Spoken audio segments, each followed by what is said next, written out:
Bon, décortiquons tout ça. Aujourd'hui, notre exploration approfondie s'attaque à un sujet qui frôle un peu la science-fiction, on va pas se mentir, Ouais, c'est clair. mais qui repose pourtant sur une réalité biologique bien tangible.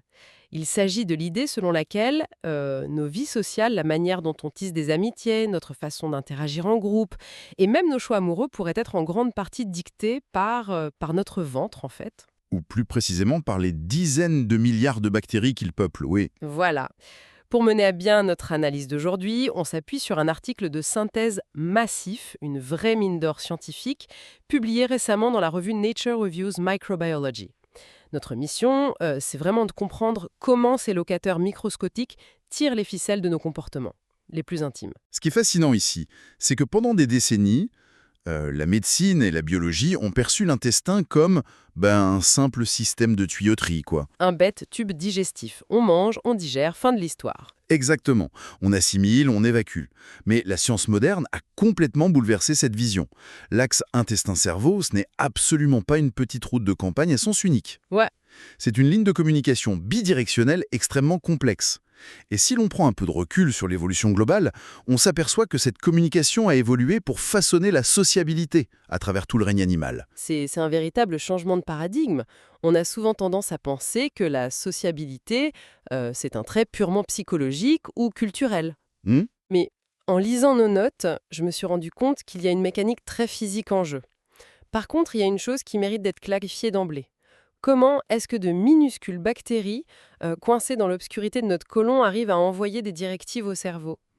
En fait, l'infrastructure de ce réseau est impressionnante. Il y a plusieurs canaux très performants.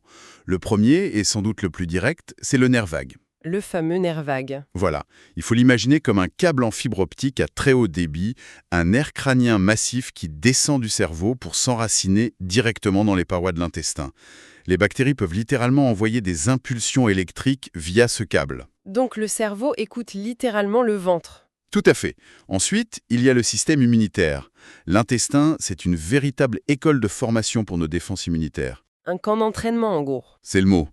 Les cellules qui s'y trouvent apprennent à tolérer nos bactéries amies, puis elles voyagent dans la circulation sanguine et peuvent envoyer des signaux inflammatoires ou anti-inflammatoires jusqu'au cerveau. D'accord, donc on a un câble direct, un réseau d'agents de sécurité qui patrouillent.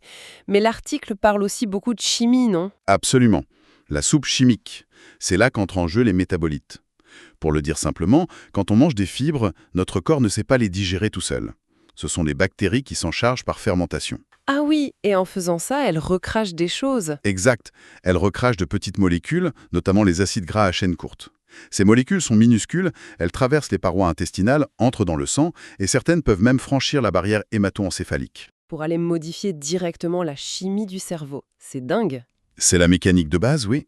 Mais en préparant cette plongée au cœur de nos sources, une question m'a taraudée. D'un point de vue évolutif, on comprend pourquoi les animaux vivent en groupe. C'est pour chasser, se protéger, trouver des partenaires. Bien sûr. Sauf que vivre collés les uns aux autres, c'est aussi le meilleur moyen de se transmettre des maladies mortelles. Pourquoi la nature a favorisé un comportement aussi risqué? C'est le grand paradoxe de la vie en société. Le coût de la proximité, c'est la vulnérabilité face aux pathogènes. Mais la révélation majeure de cette synthèse, c'est qu'il faut inverser notre façon de voir les choses. C'est-à-dire? Système immunitaire, et qui nous protège justement. Ah, donc le microbiome pousse son hôte à devenir sociable pour pouvoir lui-même coloniser de nouveaux territoires. C'est exactement ça. Il utilise l'hôte comme véhicule. Bon, alors je fais un petit résumé rapide pour quiconque nous écoute. En gros, l'intestin et le cerveau discutent constamment via des nerfs, des cellules immunitaires et des produits chimiques. Et cette discussion influence notre envie de voir d'autres individus parce que partager nos bactéries, c'est vital pour notre survie. Parfaitement résumé. Mais pour affirmer cela catégoriquement, les chercheurs devaient le prouver. C'est là que ça devient vraiment intéressant. L'article aborde les découvertes sur les animaux de laboratoire élevés en milieu totalement stérile. Les animaux axéniques. Oui, des souris élevées dans des espèces de bulles sans aucun germe depuis leur naissance. Et dès qu'on les confronte à une situation sociale normale, elles ne réagissent pas du tout comme des souris classiques. Elles sont complètement terrorisées, non? Elles présentent des déficits sociaux profonds, ouais. Une souris normale va renifler un nouvel arrivant, chercher le contact. Les souris sans microbiome, elles, préfèrent rester isolées. Et ce n'est pas une simple préférence, c'est une anxiété extrême. Leur taux de corticostérone, l'hormone du stress, crève le plafond face à un inconnu. Sans leurs bactéries, le contact social devient une source d'angoisse totale. Mais on pourrait se dire que c'est juste le fait de vivre dans une bulle en plastique qui les rend anxieuses. On pourrait, sauf qu'on a des preuves similaires sur d'autres animaux très différents. Chez les poissons zèbres sans microbes, on observe une chute drastique des microglies, les cellules immunitaires du cerveau dont on parlait. Résultat, ils deviennent incapables de nager en banc. L'harmonie du groupe disparaît. C'est fascinant. Mais mon exemple préféré, de loin, c'est celui des drosophiles, les petites mouches des fruits. L'étude montre que la bactérie Wolbachia, ou même des simples antibiotiques, peuvent modifier leur choix amoureux. Le cas des mouches est spectaculaire. Le microbiome modifie leur niveau d'octopamine. C'est l'équivalent de notre adrénaline, c'est ça, hein? Oui, chez les insectes, ce changement neurochimique dicte l'agressivité des mâles, mais surtout, il influence les préférences sexuelles. Concrètement, les mouches préfèrent s'accoupler avec d'autres mouches qui partagent le même régime alimentaire qu'elles. Parce que ça signifie qu'elles ont le même microbiome. Exactement. Elles détectent cela via des phéromones dont la composition est dictée par les bactéries. C'est ni plus ni moins qu'une application de rencontre gérée par des bactéries, en fait. Recherche partenaire ayant consommé la même banane un peu trop mûre. C'est drôle, mais ça montre une emprise phénoménale. L'article parle aussi de l'alimentation maternelle chez les souris. Une expérience cruciale pour montrer que ces effets sont réversibles. Des mères nourries avec un régime très riche en graisse ont eu des petits avec de graves déficits sociaux, un peu comme les souris stériles. Et comment ils ont corrigé le tir? En introduisant une seule souche de bactéries bénéfiques, Lactobacillus reuteri, dans l'eau des souriceaux. Juste en buvant cette eau, ça a marché? Oui, cette bactérie a stimulé la production d'ocytocine, l'hormone de l'attachement, dans leur cerveau. Ça a restauré des comportements sociaux normaux. Donc, pour résumer cette partie sur les laboratoires, de la mouche à la souris en passant par le poisson, retirer les bonnes bactéries détruit la sociabilité et augmente le stress. Mais réintroduire des probiotiques spécifiques peut réparer ces liens sociaux. C'est incontestable en laboratoire, oui. Seulement, un laboratoire reste un environnement artificiel, sous cloche. Avec une nourriture ultra standardisée. Voilà. La grande question, c'est d'observer comment ce dialogue intestin-cerveau survit dans la complexité de la nature sauvage. Et c'est là qu'on découvre que les réseaux sociaux ne sont pas réservés aux humains avec des smartphones. L'exemple des mulots sylvestres m'a frappé. Pour ces petits rongeurs, leur réseau social prédit mieux la composition de leur microbiome que leur propre génétique. C'est une découverte majeure. Le groupe d'individus qu'ils croisent est plus déterminant que leur ADN. On retrouve ça chez les primates sociaux, les macaques, les babouins. L'épouillage mutuel n'est pas qu'une question d'hygiène. C'est une véritable autoroute d'échanges bactériens. Absolument. Plus un singe est sociable et haut dans la hiérarchie, plus son microbiome est riche, diversifié et résistant. Être populaire dans la jungle garantit une flore intestinale en béton, c'est génial. Par contre, il y a un passage sur les insectes sociaux qui m'a fait un peu grimacer. Chez les abeilles domestiques, la méthode de transmission est un peu rude. Ah oui, la transmission par les matières fécales. C'est ça. Les jeunes abeilles consomment directement les excréments des abeilles nourrices plus âgées. Ça heurte notre conception moderne de l'hygiène, c'est sûr. Mais pour la ruche, c'est vital. Ça agit comme un vaccin naturel. Ce bouclier microbien protège la colonie contre des parasites intestinaux dévastateurs. Et ça crée même l'odeur de la tribu, non? Oui, le microbiome génère un profil chimique unique. Si une ouvrière perd cette signature, elle sera chassée par ses propres sœurs à l'entrée de la ruche. En parlant d'odeur, les hyènes tachetées ont aussi une technique de marquage social assez inattendue. C'est un cas d'école de la symbiose. Elles ont des glandes sous la queue qui sécrètent une pâte très odorante pour marquer leur territoire et indiquer leur statut. Et la prouesse, c'est que la hyène elle-même ne fabrique pas ces odeurs. Ce sont ces bactéries. Composés volatiles. Et une hyène qui sous-traite sa communication sociale à des bactéries, c'est quand même incroyable. Mais l'expert nuance un peu ce tableau idyllique de la socialisation. Trop de socialisation peut être néfaste. C'est la limite du système, visible chez le campagnol de Brandt. C'est un rongeur qui subit des explosions de population. En situation de surpopulation, la promiscuité engendre un stress chronique. Et ce stress a un impact physique direct. Totalement. Le stress décime les bactéries productrices d'acides gras bénéfiques, le vide laisse proliférer les pathogènes, et biologiquement, ça accélère le vieillissement cellulaire de l'animal. Je reformule l'idée globale de cette section sauvage dans la nature. La sociabilité agit comme un cercle vertueux. Se faire des amis permet de récupérer des bactéries protectrices qui en retour renforcent l'envie de socialiser, comme une boucle infinie. L'harmonie n'est brisée que par le stress extrême. C'est très bien synthétisé. Et cette machinerie biologique qu'on vient de décrire chez les animaux est fondamentalement la même chez l'être humain. Alors justement, qu'est-ce que tout cela signifie au fond pour nous? Parce que ça soulève d'immenses questions sur notre santé. L'article souligne que le recrutement de nos bactéries commence à la seconde même de notre naissance. L'ensemence initiale est un moment critique. Le mode d'accouchement joue un grand rôle, n'est-ce pas? Oui.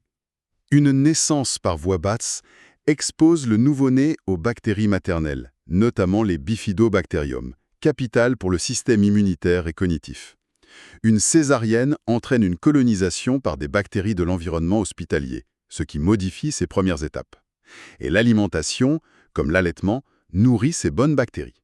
Mais même si la diversité se stabilise à l'âge adulte, on n'arrête jamais d'échanger avec les autres. L'article mentionne un fait fascinant sur la contagion sociale humaine. Les couples qui vivent ensemble ou les groupes d'amis très soudés finissent par partager des souches de bactéries. C'est la version humaine de l'épouillage des macaques. On partage l'espace, les repas, mais l'étude va plus loin, en explorant les dysfonctionnements de cet axe, notamment dans les troubles psychiatriques et neurodéveloppementaux liés au retrait social. Comme l'anxiété, la dépression ou les troubles du spectre de l'autisme. Oui, et il faut aborder ça avec une grande rigueur. Les données montrent que les individus touchés présentent très souvent une dysbiose, c'est-à-dire un déséquilibre de la flore. On observe une raréfaction de bactéries saines, comme Faecalibacterium. Et en parallèle, plus de champignons comme Candida ou de métabolites toxiques. Comme le pécrésol, c'est ça? Ce sous-produit chimique qui peut agir comme une toxine pour le système nerveux s'il est en excès. Exactement. Sa surabondance est un marqueur négatif. Bien sûr, la science cherche encore à savoir si c'est le trouble qui modifie la flore ou la flore qui exacerbe le trouble. C'est l'œuf ou la poule. Voilà. Mais la thérapie par transfert de microbiote donne beaucoup d'espoir. Chez des enfants atteints de troubles du spectre de l'autisme souffrant de troubles gastro-intestinaux sévères, on a transféré des bactéries de donneurs sains. Et les résultats ne se sont pas limités à l'amélioration de la digestion? Non, et c'est le point crucial. En rééquilibrant l'écosystème intestinal à long terme, on a mesuré des améliorations significatives de leurs comportements sociaux. Le microbiome altéré participait donc bien aux symptômes. C'est une avancée remarquable. Et l'influence continue jusqu'à la fin de notre vie? L'isolement social des personnes âgées est un drame moderne, et on découvre que vieillir en mauvaise santé va de pair avec la perte des bactéries prosociales. C'est un cercle vicieux. L'isolement réduit la diversité bactérienne, ce qui accentue la vulnérabilité au stress et le repli sur soi. Et l'alimentation est le levier principal. Le régime méditerranéen revient souvent, non? Oui, un régime riche en fibres augmente la résilience au stress, car il nourrit les bactéries qui produisent de bons acides gras. A l'inverse, un régime occidentalisé, ultra transformé, trop gras ou sucré, favorise l'inflammation et est corrélé à un isolement social accru. Bon, petit résumé pour cette dernière grande partie. Chez l'humain, la qualité de nos relations sociales, notre santé mentale et ce qu'on mange sont intimement liés dans un seul et même écosystème microscopique. C'est tout à fait ça. Et ça a une importance pratique énorme au quotidien.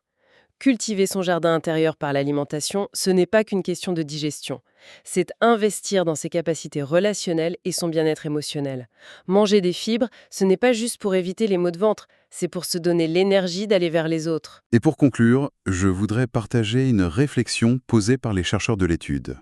Je vous écoute. Ils ont comparé le système immunitaire des souris de laboratoire hyper propre avec celui de souris sauvages. Il s'avère que le microbiome foisonnant des souris sauvages ressemble bien plus à celui d'un humain adulte sain. Ah oui, et alors? Cela soulève une question vertigineuse. Et si notre mode de vie moderne, ultra-hygiénique, aseptisé, isolé et sédentaire, faisait de nous l'équivalent biologique de ces souris de laboratoire stériles? Oh, waouh! Si, en aseptisant nos vies, nous étions en train d'effacer les bactéries mêmes qui nous ont permis de construire la société humaine et de tisser des liens profonds avec les autres. C'est une perspective sidérante. Sommes-nous en train de nettoyer par erreur l'essence même de notre sociabilité? Cela invite vraiment à repenser la place de l'être humain dans son environnement. Il y a de quoi voir le prochain repas, la prochaine balade en forêt ou même la prochaine poignée de main sous un jour totalement nouveau. Prendre soin de sa santé, c'est finalement prendre soin de ces dizaines de milliards de compagnons de route qui œuvrent chaque jour pour nous maintenir connectés au reste du monde. Voilà qui clôture notre analyse d'aujourd'hui de façon magistrale.